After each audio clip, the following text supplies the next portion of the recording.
Скажите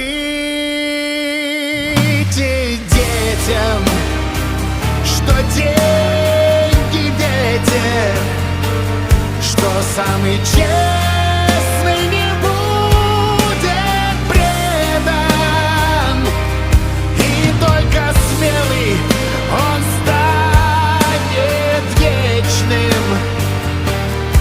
Своим об этом скажите детям,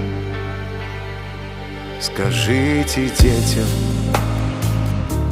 что тот, кто предал,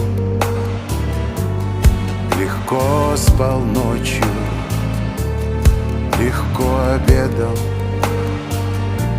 За спины смелых сбегутся трусы, что честь и совесть